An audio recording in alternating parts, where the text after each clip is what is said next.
രാക്ഷസ പ്രണയം. രചന പ്രണയിനി രാഖി. അവതരണം അഷിക. കിച്ചു റെഡിയായി താഴേക്ക് ചെന്നത് അലോക് റെഡിയായി തന്നെ നിൽക്കുന്നുണ്ടായിരുന്നു. അലോക് അവളെ തന്നെ കണ്ണിമ ചിമ്മാതെ നോക്കിക്കൊണ്ടിരുന്നു. തന്റെ പ്രണയമാണ്, പക്ഷെ ഇതുവരെ പറഞ്ഞിട്ടില്ല. അവൾക്ക് തന്നെ ഇഷ്ടമാണോ എന്നും അറിയില്ല.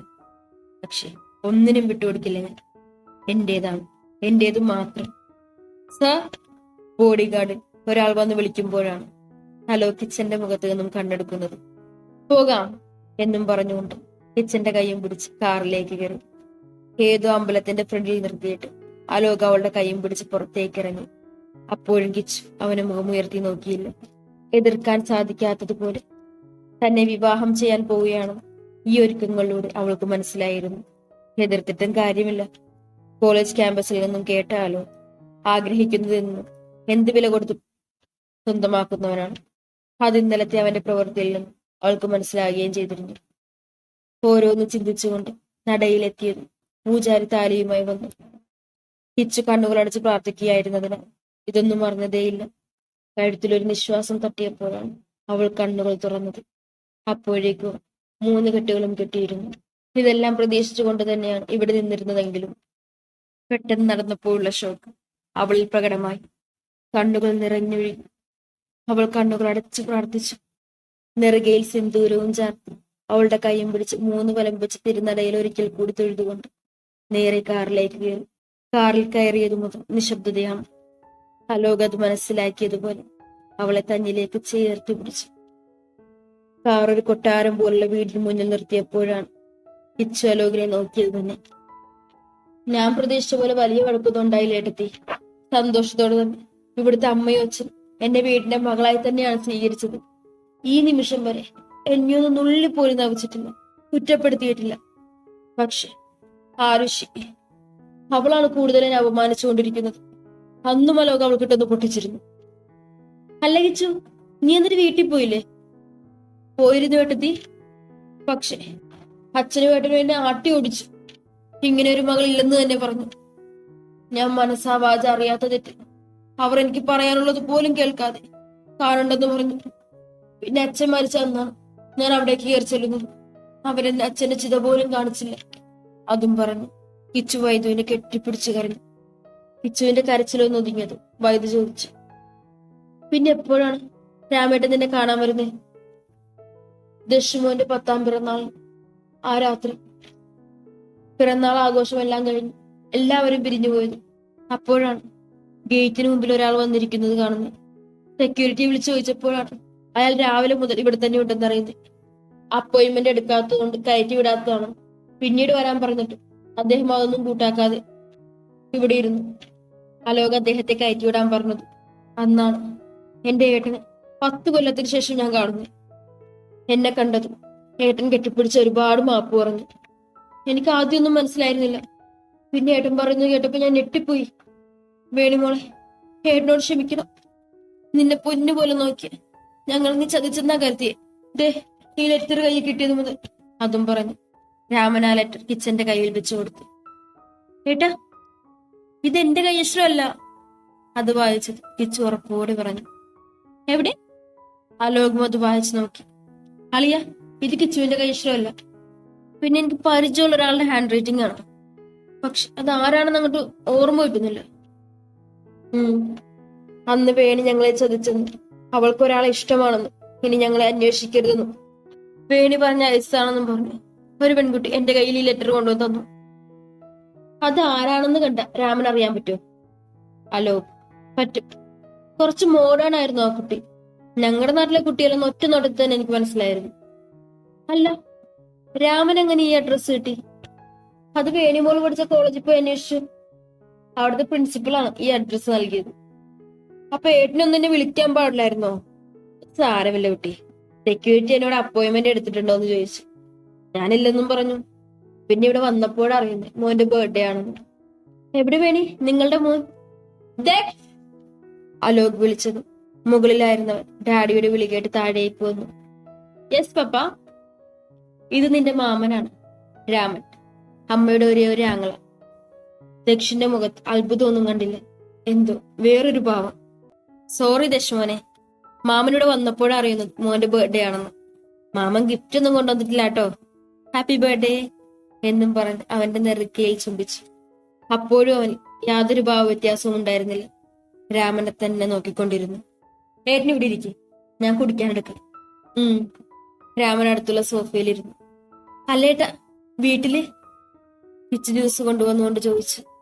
വീട്ടിലെ അമ്മ മരിച്ചു, പിന്നെ നിനക്കൊരു ഏട്ടത്തിയുണ്ട്, ഒരു മോള്. നീ കണ്ടിട്ടില്ലല്ലോ. ദേ ഇതാണ്. തന്റെ കയ്യിലെ ഫോൺ എടുത്ത് അതിലെ ഗാലറി തുറന്നു അമ്മയും മകളും ഒരുമിച്ചിരിക്കുന്ന ഫോട്ടോ കാണിച്ചു കൊടുത്തു. എവിടെ? കിച്ച് ഫോൺ കണ്ടുകൊണ്ടിരുന്ന ആലോകിന്റെ കയ്യിൽ നിന്ന് ഫോൺ തട്ടിപ്പറിച്ച് മേടിച്ചുകൊണ്ട് നോക്കി. എന്റെ കിച്ച, പതുക്കെ, ഫോൺ താഴെ വീഴൂ. ഫോട്ടോ കണ്ട കിച്ചന്റെ കണ്ണുകൾ വിടർന്നു. ഇത് എന്നെ പോലെ ഏട്ടായി? അതച്ച് ജനിച്ചപ്പോ തന്നെ അമ്മ പറഞ്ഞതാ. പേരെന്താ മോളുടെ? അഹല്യ. അതുവരെ ഫോണിൽ നോക്കിക്കൊണ്ടിരുന്ന ദക്ഷ് അമ്മയുടെ കയ്യിൽ നിന്ന് ഫോൺ മേടിച്ചുകൊണ്ട് നോക്കി. കൂടെ ധ്രുവു. ദക്ഷിന്റെ കണ്ണിൽ എന്തോ തിളക്കം കണ്ടതും അലോക് അവനെ തന്നെ നോക്കിയിരുന്നു. രണ്ട് സൈഡിലും മുടി പിന്നിയിട്ട് ഉണ്ടക്കവളും കരിമഷിയിൽ എഴുതിയ കണ്ണുകളും നീണ്ട മൂക്കും എല്ലാം അവന് മറ്റൊരു ഭാവം നിറച്ചു. കിച്ചുവും രാമനും കുറെ വിശേഷങ്ങൾ പറഞ്ഞിരിക്കുമ്പോഴാണ് ആരുഷിയും മകളും വരുന്നത്. രാമൻ ആരുഷിയെ തന്നെ നോക്കി. തന്നെ കണ്ടിട്ടില്ലെന്ന് അവളുടെ നോട്ടത്തിൽ തന്നെ മനസ്സിലായി. കാരണം മുമ്പിൽ അലോകും ധ്രുവുമുണ്ട്. അതിനാൽ താൻ ഇരിക്കുന്നത് കാണാൻ സാധിച്ചിട്ടില്ല. അലോക് രാമനെ നോക്കിയപ്പോൾ ആരുഷിയെ തന്നെ നോക്കി നിൽക്കുന്നതാണ് കണ്ടത്. എന്തൊക്കെയോ സംശയങ്ങൾ അലോകിൽ നിറഞ്ഞു. അലോക് ആരുഷിയെ നോക്കിക്കൊണ്ട് ചോദിച്ചു, നീ ഇദ്ദേഹത്തെ അറിയോ ആരു?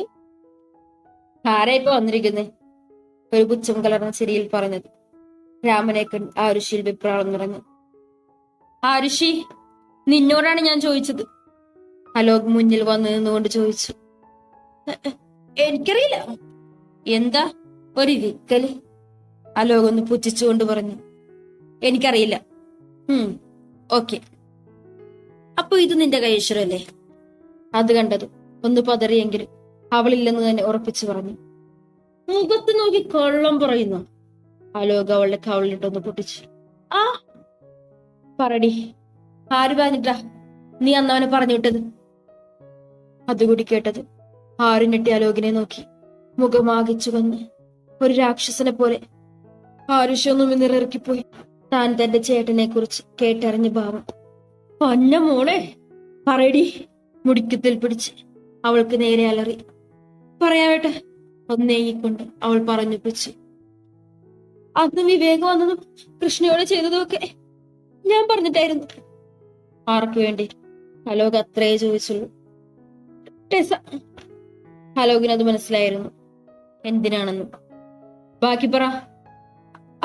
അത് ടെസയ്ക്ക് ഏട്ടന് ഇഷ്ടമാണെന്നും അവൾക്ക് ഏട്ടനെ വിവാഹം കഴിക്കണമെന്നും പറഞ്ഞു. ഞാനതിന് കൂട്ടി നിന്നു. പക്ഷെ ഏട്ടന് ഇവളോടാണ് ഇഷ്ടമാണെന്ന് അറിഞ്ഞതാ ഞാനും ടെസയും കൂടി ഇവളെ ഏട്ടനിൽ നിന്ന് അകത്താനായിട്ട് വിവേകിനെ ഏർപ്പാടാക്കി. അവനാണെങ്കിൽ ഇവളെ കണ്ടത് മുതലൊരു ആഗ്രഹമായിരുന്നു. അത് ഞങ്ങൾ നടത്തി കൊടുക്കാമെന്ന് പറഞ്ഞു. പിന്നെ എല്ലാം ഒന്നും നടന്നത്. പക്ഷെ ഏട്ടൻ എങ്ങനെയാണ് അതിൽ വന്നതെന്ന് എനിക്കൊരു പിടിയും കിട്ടിയില്ല. അലോകൊന്ന് മൂളി. നീ എന്റെ ഫോണ് പരിശോധിച്ചില്ലേന്ന്? അതെനിക്ക് മനസ്സിലായി. ഒരു ദിവസം കമ്പനിയിൽ പോയി വന്ന് റെസ്റ്റ് എടുക്കുമ്പോഴാണ് ആരുവിന് തന്റെ ഫോൺ വേണമെന്ന് ഒരു കോള് ചെയ്യാനാണെന്നും പറഞ്ഞിടത്തേക്ക് വന്നത്. നിന്റെ ഫോൺ എന്തേ? അതേട്ടാ ഒന്ന് താഴെ വീണു, ഫോണാവുന്നില്ല. അതുകൊണ്ടാ. ഇതൊരു അർജന്റ് കാര്യമായിരുന്നു, അസൈൻമെന്റിന്റെ കാര്യം പറയാനാ. വേഗം വിളിച്ചിട്ട് തന്നേക്കണം കേട്ടോ. ആ ഏട്ടാ, ഒരു മിനിറ്റ് മതി. അവൻ മൂളിക്കൊണ്ട് ഫോൺ ഓപ്പൺ ചെയ്ത് കൊടുത്തു. നേരെ ഫ്രഷ് ആകാൻ പോയി. അത് മനസ്സിലാക്കി അവൾ അവന്റെ ഫോണിലെ ഗാലറി തുറന്നു. അതിൽ മൈ ലവ് എന്ന പേര് കണ്ട് അത് ഓപ്പൺ ചെയ്തതും അവൾ ഞെട്ടി. എല്ലാം കൃഷ്ണയുടെ ഫോട്ടോസ് ആയിരുന്നു. അവൾ അറിയാതെ എടുത്ത ഫോട്ടോസ്. പിന്നെ പെട്ടെന്ന് തന്നെ ആരും അവളുടെ ഫ്രണ്ടിനെ വിളിച്ച് സംസാരിച്ചു കൊണ്ട് നിന്നതും അലോക് ഫ്രഷായി ഇറങ്ങി. അവൾ ഫോൺ കട്ട് ചെയ്തു ഏട്ടന് കൊടുത്തുകൊണ്ട് പോയി. നീ അന്നെന്റെ ഫോൺ ഏക്കിയതില്ലേ? അന്നെന്റെ പെണ്ണിന് പുറകെ അവൾ അറിയാതെ ഞാനൊരു സെക്യൂരിറ്റി ഏർപ്പാട് ചെയ്തിരുന്നു. അതാണ് ലിസ, കിച്ചുവിന്റെ ഒരു കൂട്ടുകാരി. അത് കേട്ടത് കൃഷ്ണ കണ്ണു മിഴിച്ചു നോക്കി. അലോക് അവളെ നോക്കി ഒന്ന് ചിരിച്ചു കാണിച്ചു. അലോകിനെ ഒന്ന് കണ്ണുരുട്ടി കാണിച്ച് മുഖം വീർപ്പിച്ച് പുച്ഛിച്ചു. ബാക്കി അലോക് പറഞ്ഞു തുടങ്ങി. അന്ന് ലിസ ഏതൊരു പെൺകുട്ടി വന്ന് പ്രിൻസിപ്പൾ വിളിക്കുന്നു പറഞ്ഞ് വിളിച്ചില്ലേ? അന്ന് അവൾ എന്നോട് ചോദിച്ചിട്ടാ അവൾ ആ റൂം വിട്ട് പുറത്തേക്ക് ഇറങ്ങിയത്. ഞാൻ തന്നെയാണ് ആ റൂം അവർക്ക് മനഃപൂർവ്വം ഡ്രസ്സിംഗ് റൂമായിട്ട് നൽകാൻ പറഞ്ഞത്. അതിൽ മറ്റൊരു വാതിലുണ്ടെന്ന് എനിക്ക് മാത്രമേ അറിയൂ, അല്ലാതെ വേറെ ആർക്കും അറിയില്ല. ലിസ പോയപ്പോ ആര് വിവേകിന് ഡോർ തുറന്നു കൊടുക്കുന്നതൊക്കെ ഞാൻ അവിടെ എത്തുന്നതിന് മുമ്പായിരുന്നു. പക്ഷെ ആ ഓഡിയോ ക്ലിപ്പ് എനിക്ക് കേൾക്കാമായിരുന്നു. പിന്നെ നടന്നതൊക്കെ നിനക്കും അറിയാലോ. കിച്ചുവിനെയും ആലുവിനെയും നോക്കി പറഞ്ഞതും അവൾ തലയാട്ടി. ഇതെനിക്ക് മാത്രമല്ല അറിയാവുന്നത്, അച്ഛനും അമ്മയ്ക്കും ഒക്കെ അറിയാം. അവരോട് ചോദിച്ചിട്ട് തന്നെയാ ഞാൻ നിന്നെ വിവാഹം കഴിച്ചത്. പിന്നെ അളിയ, വീട്ടിൽ ഇങ്ങനെ ഒരു സംഭവം നടന്ന കാര്യമൊന്നും എനിക്കറിയില്ലായിരുന്നു. സോറി. രാമനോട് അലോക് ക്ഷമ ചോദിച്ചത്. രാമനും അരുത്, ഞങ്ങളിലും തെറ്റുണ്ട്. ഇരുവരും പരസ്പരം കെട്ടിപ്പിടിച്ചു. ഇതിനി ഇവിടം കൊണ്ട് അവസാനിപ്പിച്ചോളാം, ഇല്ലെങ്കിൽ അലോക് ഒരു താക്കീതുപോലെ ആരുവിനോട് പറഞ്ഞു. ആരു എല്ലാവരെയും നോക്കി തന്റെ റൂമിലേക്ക് കയറിപ്പോയി. കൂടെ ആരോഹ്യയും എടുത്തു. നീയൊന്നവിടെ നിന്നേ. ആരുഷ് മുകളിലേക്ക് കയറാൻ നിന്നതും അലോക് വിളിച്ചു. നീ ഇത്രയൊക്കെ ചെയ്തതല്ലേ, രാമനോടും കിച്ചനോടും മാപ്പപേക്ഷിച്ചിട്ട് കയറി പോയാ മതി. അത് കേട്ട ആരുഷി ദേഷ്യത്തോടെ കൃഷ്ണയെ നോക്കി. യു, അതൊരിക്കലും ഞാൻ ചെയ്യില്ല. ആരു വാശിയോടെ പറഞ്ഞത് നരേന്ദ്രന്റെ ശബ്ദമോട് ഉയർന്നു. എന്നാൽ ഈ നിമിഷം നീ എന്റെ മകളാണെന്നുള്ള കാര്യം ഞാൻ അങ്ങ് മറക്കും. നീ ഈ നിമിഷം ഇവിടെ ഇറങ്ങാം. പിന്നീട് ഒരിക്കൽ മകളിന്റെ അവകാശം പറഞ്ഞ് ഈ പടി ചവിട്ടരുത്. ഒരു താക്കീത് പോലെ പറഞ്ഞത് ആരു ദേഷ്യത്തോടെ കിച്ചുവിനെയും രാമനെയും നോക്കി. കിച്ചുവിന് ചെറിയൊരു രീതിയിൽ പേടി വന്നു. അച്ഛന്റെ ഭാവം മാറിയത് അലോക് പറഞ്ഞു. മാപ്പ് പറഞ്ഞ നിനക്ക് ഇനിയും ഇവിടെ കഴിയും, ഇല്ലെങ്കിൽ ഇപ്പൊ ഇറങ്ങിക്കോണം. ആരും ഒരു നിമിഷം എന്ന് ആലോചിച്ച്. ഇപ്പൊ ഞാൻ മാപ്പ് പറയും, പക്ഷേ ഇതിനൊക്കെ നീ അനുഭവിക്കും കൃഷ്ണ, കൂടെ നിന്റെ ഏട്ടനും. അവൾ പുച്ഛിച്ചുകൊണ്ട് പറഞ്ഞു. ഞാൻ പറയാം. ആരും ഇല്ലാത്ത കണ്ണുനീരൊക്കെ വരുത്തി കുറച്ച് സങ്കടവും മുഖത്ത് വാരി വിതറി രാമന്റെ അടുത്തേക്കെത്തി. ഇരു കൈകളിൽ അമർത്തിപ്പിടിച്ചുകൊണ്ട് അവൾ മാപ്പ് അപേക്ഷിച്ചു. കൂടെ കൃഷ്ണയോടും മാപ്പ് പറയും തോറും ആരുവിന്റെ മനസ്സിൽ അവരോടുള്ള വക വർദ്ധിച്ചുകൊണ്ടിരുന്നു. അവൾ ഒരവസരത്തിനായി കാത്തിരുന്നു. ആരു വേഗം തന്റെ റൂമിലേക്ക് കയറിപ്പോയി. അല്ല കൃഷ്ണ, അപ്പൊ ഇപ്പോഴും ആരുഷിക്ക് ഇന്ന് നടന്ന സംഭവത്തോടു കൂടി ശത്രുത കൂടിയിട്ടുണ്ടല്ലേ? അവളിനി നമ്മളെ തകർക്കാൻ എന്തും ചെയ്യും. സൂക്ഷിക്കണം എടുത്തി. മോളെ അച്ചു നീയും. പിന്നെ എന്താ ഉണ്ടായത്? ഏട്ടൻ പിറ്റേന്ന് രാവിലെ പോയി. ഞാനും അലോകും ഒരുപാട് നിർബന്ധിച്ചു ഏട്ടത്തിയെ മോളെയും കൊണ്ടുവരാൻ.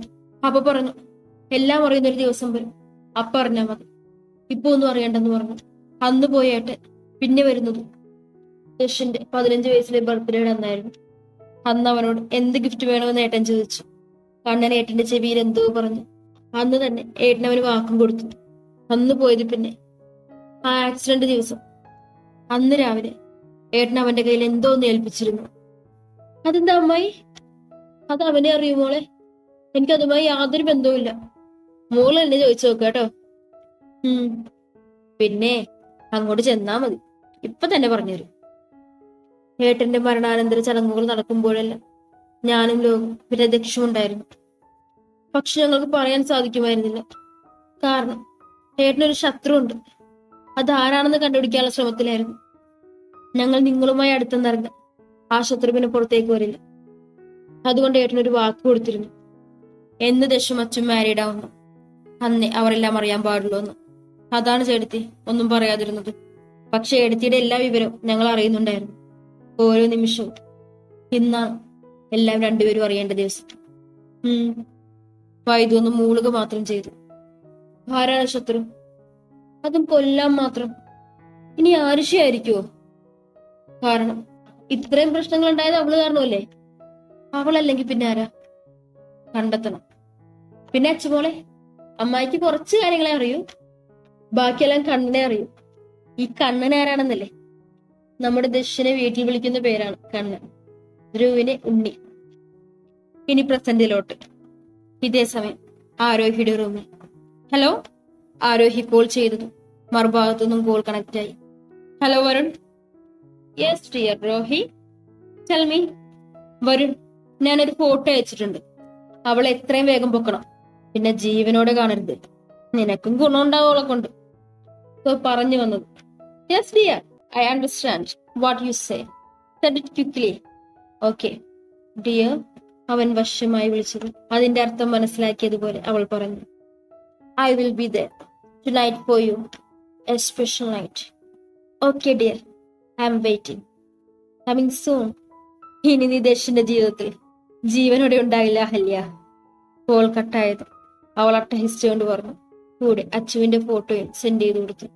എന്ത് ചെയ്യാൻ, ഈ ചെറുപ്രായത്തിൽ അവന്റെ കയ്യിൽ കിടന്ന് പെടന്ന് തീരാനാണല്ലോ നിന്റെ യോഗം. So sad.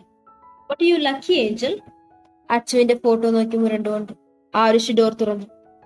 എന്താമ്മ, what happen? Why is your hand on your cheek? ആ പുന്നാര മൂള് കയറണം. ആരു ദേഷ്യപ്പെട്ടുകൊണ്ട് നടന്ന കാര്യങ്ങളെല്ലാം പറഞ്ഞു. മമ്മ, ഒന്നുകൊണ്ട് വിഷമിക്കണ്ട. അങ്കിളിനോടും ആന്റിയോടും പിന്നെ പട്ടിക്കാട്ടുകാരിയോടും ഇതിനെല്ലാം നമ്മൾ പകരം വിട്ടു. മമ്മയെ തല്ലിയായി കൊണ്ട് തന്നെ മമ്മയുടെ കാല് പിടിച്ചിരിക്കും. ഞാനൊന്ന് പുറത്തു പോവാ, നൈറ്റ് ലേറ്റ് ആവും. ഞാൻ വിളിക്കുമ്പോൾ മമ്മ വാതിൽ തുറന്നാൽ മതി. തന്റെ കാറിന്റെ കീയും എടുത്ത് അവൾ പോയി. ഓക്കെ. ഹലോ. ആരോഹി പോയതു. ആര് ഫോൺ എടുത്ത് ഒരു നമ്പർ ഡയൽ ചെയ്ത് കാതിൽ വെച്ച്. മറുഭാഗത്തു നിന്നും മറുപടി വന്നത്. അവൾ സംസാരിച്ചു തുടങ്ങി. Okay baby, I M waiting. ഒരു കൂടിക്കാഴ്ചക്ക് സമയമായിരിക്കുന്നു അല്ലേ? തുടരും.